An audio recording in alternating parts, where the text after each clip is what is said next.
Magandang gabi mga kabakal or hapon.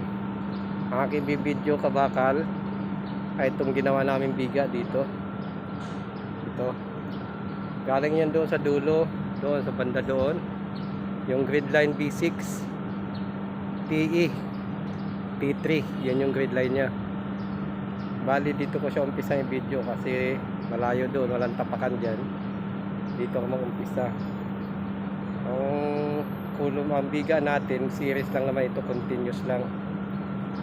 Bali dito sa gilid nito ng kulom na to, galing dito sa siding ng finish ng konkreto, yan, meron tayo 5.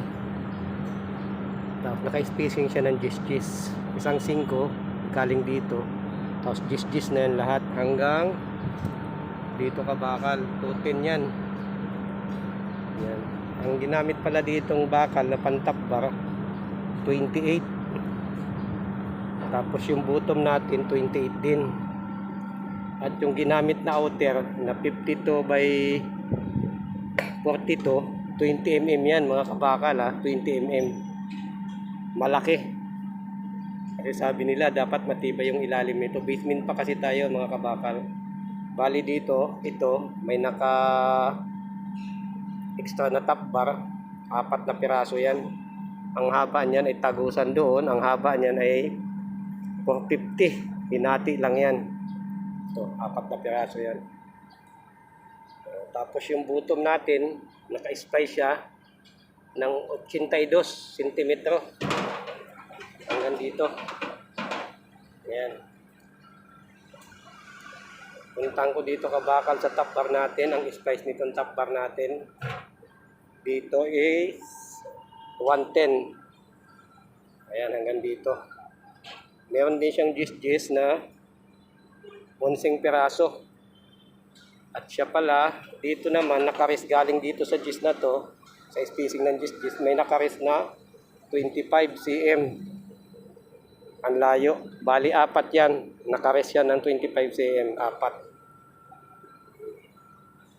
Pagdating naman dito, ganun pa rin, galing dito sa splice. Nakares naman siya galing dito sa splice, sa gis-gis na ito, ng 25 rin. Meron siyang res na 1, 2, 3, 4, 5, 6, 7, 8 ang res niya. Na 25 mm ang spacing. Pagdating dito, meron naman tayong gis-gis dito, yung malapit sa puno ng kulom. Bali ang gis-gis nito is 150 ang haba, centimeter. Ito, meron din siyang 15 na outer. At ito pala guys mga kabakal, meron pa siyang nakalagay dito na inner ties sa gitna. Ayan may inner siya. Ito.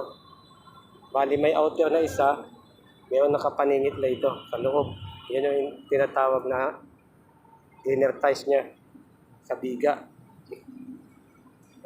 Mga kabakal, kung nagustuhan yung aking video, ang aking Facebook page, Kabakal Vlog, at ang aking YouTube, Kabakal Vlog pa rin. Suportahan nyo naman guys para makilala ang aking YouTube channel o aking Facebook page. Maraming salamat. Magandang gabi. God bless.